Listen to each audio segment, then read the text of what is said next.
ಸುರೇಂದ್ರ, ನಿಮ್ಮ ಹೆಸರು? ನಮ್ಮ ಹೆಸರು ಸುರೇಶ್ ಅಂತ. ನಾವು ಬಸವನಲ್ಲಿ ವಾಸವಾಗಿರೋದು. ಆಗ ಈಕೆ ಸುಳ್ಳು ಹೇಳ್ಬಿಟ್ಟು, ಮಕ್ಕಳಿಗೆಲ್ಲ ಸುಳ್ಳು ಹೇಳ್ಬಿಟ್ಟು 3 ದಿನದಲ್ಲಿ ಬರ್ತೀನಿ ಅಂತೇಳಿ ಹೋಗಿದ್ದಾಳೆ. ನಾನು ಮನೆಗಿದೆ. ಆಗ ಇವಳು ಹೋಗಿದ ಮೇಲೆ 1 ವಾರ ಗಂಟ ವೆಯ್ಟ್ ಮಾಡಿದ್ವು. ಆಮೇಲೆ 1 ವಾರ ಕಳೆದ್ಮೇಲೆ ಫೋನ್ ಮಾಡಿದ್ಲು.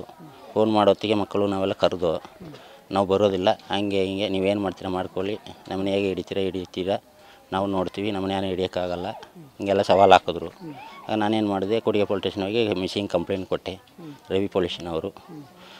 ಕಂಪ್ಲೇಂಟ್ ಕೊಟ್ಟ ಮೇಲೆ ಅವರು ಗಾಡಿ ಮಾಡಿ ಕೊಡು ಅಂತ ಹೇಳಿದ್ರು. ಆಗ ನಾನು ಸ್ವಂತ ದುಡ್ಡಲ್ಲೇ ಗಾಡಿ ಬುಲೆರೋ ಮಾಡಿ ನಾನು ಕರ್ಕೊಂಡು ಹೋದೆ ಅವ್ರನ್ನ ಬಿ ಶೆಟ್ಟಿಗೇರಿಗೆ, ನಮ್ಮ ಬಿಟ್ಟಂಗಳ ಬಿ ಶೆಟ್ಟಿಗೇರಿ ವಿರಾಜಪೇಟೆ ಸೈಡ್ ಕರ್ಕೊಂಡು ಹೋದಾಗ ಇವರು ನಂಬರ್ ಟೇಸ್ಟ್ ಮಾಡಿಬಿಟ್ಟು ಅಲ್ಲಿ ಗಂಟ ಹೋಗ್ಬಿಟ್ಟು ಸ್ವಿಚ್ ಆಫ್ ಆಯಿತು, ಆಗೋದಿಲ್ಲ ಅಂತೇಳಿ ವಾಪಸ್ ಕರ್ಕೊಬಂದರು. 3 ದಿನ ಕಳೆದ್ಬಿಟ್ಟು ಹೋಗೋಣ ಅಂತ ಅವರೇ ಹೇಳಿದ್ರು. ನಾವು 3 ದಿನ ವೆಯ್ಟ್ ಮಾಡಿದೆ. ಆಮೇಲೆ 3 ದಿನ ಕಳೆದ್ಬಿಟ್ಟು ಕೂಟಿಗೆ 400 ರೂಪಾಯಿ ಪೆಟ್ರೋಲ್ ಹಾಕ್ಸ್ಕೊಂಡು ನನ್ನ ಕರ್ಕೊಂಡು ಹೋದರು. ಅದು ನನ್ನ ಕೈಯಾರೆ ದುಡ್ಡು ಇಸ್ಕೊಂಡಿದ್ದಾರೆ. ಇಸ್ಕೊಂಡು ಕರ್ಕೊಂಡೋಗಿ ಪುನಃ ಹಿಡಿದು ಕೊಟ್ಟಿಲ್ಲ.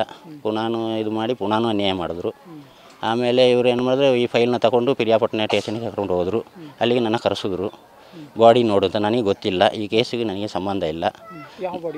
ಅದು ಯಾವುದೋ ಒಂದು ಮೂಲೆ, ಯಾವುದೋ ಒಂದು ಫಾರೆಸ್ಟ್ ಕಾಡು, ಎಲ್ಲಿಗೋ ಕರ್ಕೊಂಡೋಗಿ ಏನೋ ಮಾಡಿದ್ದಾರೆ ಇವರು ಪೊಲೀಸ್ನವರೇ ಎಲ್ಲ ಸೇರಿಕೊಂಡು. ಹಂಗೆ ಮಾಡಿಬಿಟ್ಟು ಇವರು ಏನು ಮಾಡಿದ್ರು, ಪುನಃ ನನ್ನ ಅರೆಸ್ಟ್ ಮಾಡಿದ್ರು. 1 ವರ್ಷ ಬಿಟ್ಟುಬಿಟ್ಟು ಪುನಃ ಕರ್ಕೊಂಡೋಗಿ ಬೆಟ್ಟದಪುರ ಸ್ಟೇಷನ್ನಲ್ಲಿ ಲಾಕ್ ಮಾಡಿ ಭಾರಿ ಹಿಂಸೆ ಮಾಡಿದ್ರು. ರೂಮಿಗೆ ಹಾಕ್ಬಿಟ್ಟು ಕೂಡಾಕಿ ಮಡಗ್ಬಿಟ್ಟಿದ್ರು. ಮಕ್ಕಳನ್ನೆಲ್ಲ ಕರೆಸಿದ್ರು.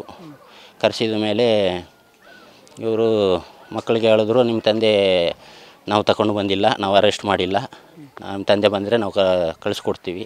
ಎಲ್ಲ ಸುಳ್ಳು ಹೇಳಿ ಮಕ್ಕಳನ್ನ ಬೆದರಿಸಿ ಮಕ್ಕಳ ಹತ್ರ ಎಲ್ಲ ಸೈನ್ ಪತ್ರದಲ್ಲಿ ಎಲ್ಲ ಬರೆಸ್ಕೊಂಡು, ಇದು ನಿಮ್ಮ ತಾಯಿನೇ, ನಿಮ್ಮ ಅಪ್ಪನೇ ಮಾಡಿದ್ದು ಅಂತೇಳಿ ಮಕ್ಕಳನ್ನೆಲ್ಲ ನಂಬಿಸಿ ಅಂತ ಮಕ್ಕಳನ್ನ ನನ್ನ ಅಪರಾಧ ಹೊರಿಸಿ ಅವ್ರಿಗೂ ಹೇಳಿ ಅವ್ರನ್ನೆಲ್ಲ ಹಿಂಗೆಲ್ಲ ಸುಳ್ಳು ಹೇಳಿ ಅವ್ರನ್ನ ನಂಬಿಸಿ ಪೊಲೀಸಿನವರು ಹಿಂಗೆಲ್ಲ ಮಾಡಿದ್ದಾರೆ.